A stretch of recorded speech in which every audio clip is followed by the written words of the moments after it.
सुरभि सिंह, स्वागत है आपका हमारे चैनल नेक्स्ट 9 लाइव पर। हम बात करने वाले हैं यहाँ पर लता मंगेशकर जी के बारे में। लता मंगेशकर जी का निधन 6 फरवरी को हुआ।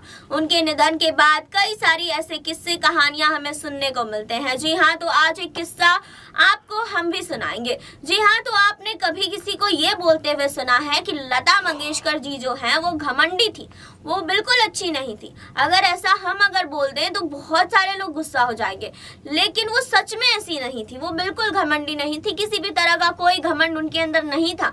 लेकिन एक इंसान जो है वो उन्हें घमंडी मानता था। वो जानता था, उन्होंने ताउम्र लता मंगेशकर जी के साथ काम भी नहीं किया। हम बात कर रहे हैं ओपी नैयर के बारे में। ओपी नैयर और आशा भोसले एक समय में रिलेशनशिप में थे।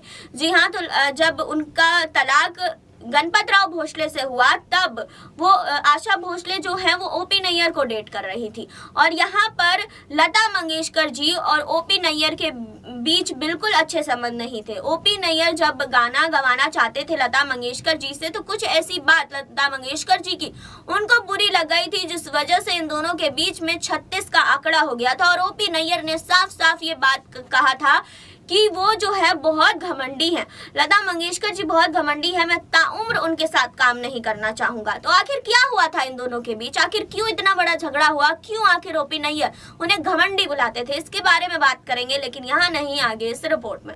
ओपी नैयर के बारे में आज हम आपको बताएंगे। जी हाँ, वो बॉलीवुड के अब तक के सबसे पॉपुलर और चाहने वाले गीतकार थे।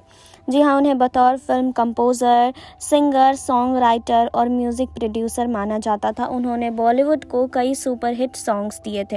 उन्होंने इस दौर के हर सिंगर के साथ काम किया, सिवाय एक पॉपुलर सिंगर को छोड़कर। वो सिंगर और कोई नहीं, लता मंगेशकर जी थी।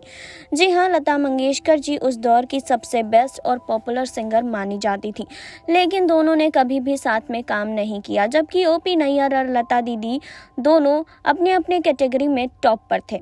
हर फिल्म मेकर और एक्टर एक्ट्रेस चाहते थे कि ओपी नैयर और लता मंगेशकर उनके लिए साथ में काम करें, लेकिन ऐसा हो नहीं पाया। इसे लेकर ओपी नैयर ने इसके बारे में इंटरव्यू में खुलासा किया था। ओपी नैयर ने संगीत सिनेमा को साल 2003 में दिए इंटरव्यू में कहा था कि मैंने उन्हें कभी अपने किसी गाने के लिए नहीं बुलाया। मुझे एक पावरफुल, भरे गले, कामुक आवाज़ की ज़रूरत थी और उनके पास धागे जैसी पतली आवाज़ थी जो मेरे म्यूज़िक के लिए बिल्कुल उपयुक्त नहीं थी। मुझ में सुंदरता, इंस्पिरेशन मिलती है।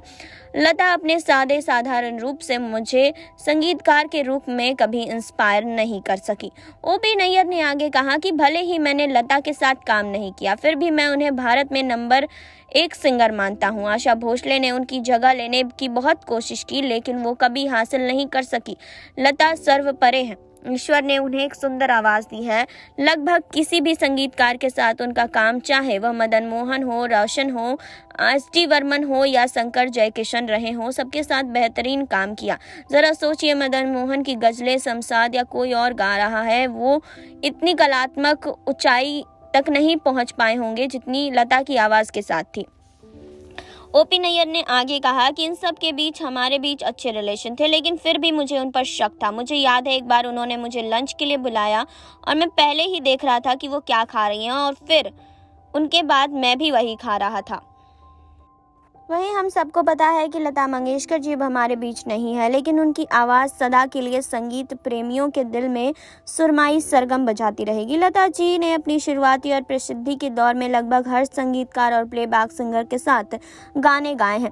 लक्ष्मीकांत प्यारेलाल के साथ उनकी जोड़ी बहुत हिट हुई। मोहम्मद रफ़ी के साथ उन्होंने सबसे ज़्यादा गाने गाए, लेकिन एक संगीतकार ऐसे थे जिनके साथ लता जी ने एक भी गाना नहीं गाया। जी हाँ, हम बात कर रहे हैं ओपी नैयर के बारे में। जी हाँ, जिन लता मंगेशकर के साथ गाना करने के लिए संगीतकार मुंह मांगी फीस देने के लिए तैयार बैठे रहते थे, उन्हीं लता मंगेशकर के साथ एक संगीतकार ने कभी ना गाने की कसम खाई।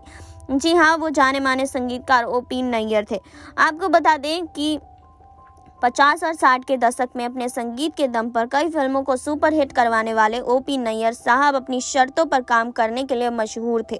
वो जिस चीज़ पर अड़ जाते थे उसे पूरा करके ही मानते थे। ये मसला फिल्म आसमान का है। उस वक्त लता मंगेशकर को लोग साइन करने के लिए उतावले रहते थे। आसमान के संगीत निर्देशन के दौरान ओपी नैयर साहब ने फैसला किया कि को एक्ट्रेस पर एक गाना बनाया जाए और उसमें लता जी अपनी आवाज़ दे। लता जी को ये प्रस्ताव पसंद नहीं आया। वो उस वक्त की बड़ी सिंगर थी और वो नहीं चाहती थी कि वो मेन एक्ट्रेस की बजाय को एक्ट्रेस के लिए गाए, इसीलिए उन्होंने इस बात के लिए मना कर दिया। अब ये बात ओपी नैयर को चुभ गई। उन्होंने उसी वक्त ऐलान किया कि वो लता मंगेशकर के साथ आगे से कोई गाना बनाएंगे ही नहीं। इस वजह से लता मंगेशकर और ओपी नैयर की जोड़ी बनते बनते रह गई। हालांकि इस वाक्य के बाद भी ओपी नैयर ने लता मंगेशकर की बहन आशा भोसले के साथ कई सुपरहिट गाने भी गाए। कई लोग तो ये भी कहते थे कि आशा भोसले के लिए विशेष तौर पर धुन कंपोज करते थे और उनके गाने सुपरहिट भी साबित होते थे। जी हाँ, तो आपको बता दें कि ओपी नैयर ने भले ही लता मंगेशकर के साथ गाने ना गाए हों, लेकिन आशा भोसले के साथ तो बहुत सारे गाने गाए। जी हाँ, आशा भोसले के साथ 14 सालों तक वो लोग रिलेशनशिप में भी रहे थे और भले ही आशा भोसले के साथ रिलेशनशिप में थे, लेकिन इसकी वजह से वो लता मंगेशकर के साथ भी गाना नहीं चाहते थे। उन्होंने इस बात का फैसला लिया और अपनी बात पर बिल्कुल अड़ गए कि वो जो है वो लता मंगेशकर जी के साथ तो बिल्कुल भी काम नहीं करना चाहते हैं, क्योंकि लता मंगेशकर जी ने उनके लिए गाने से मना कर दिया, क्योंकि लता मंगेशकर उस समय लीड एक्ट्रेस की बजाय को एक्ट्रेस के गाने में अपनी आवाज़ नहीं देना चाहती थी।